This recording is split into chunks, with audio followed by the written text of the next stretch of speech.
বিস্কুটের দাম কত? 5 টাকা। আরেকটা নেন, এটা কত হলো? ইয়ার সাথে দাঁড়াও আগে হিসাবটা করে নিই। अच्छा পেঁপের দাম 5 টাকা, আর একটা 5 টাকা। Plus 5 5 powder.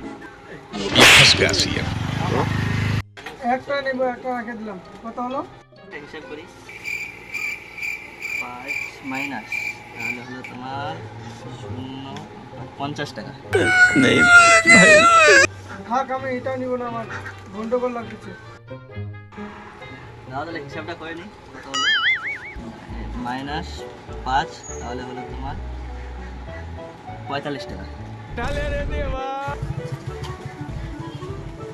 হিসাব তাহলে 45 টাকা দেন আপনার হিসাব অনুযায়ী।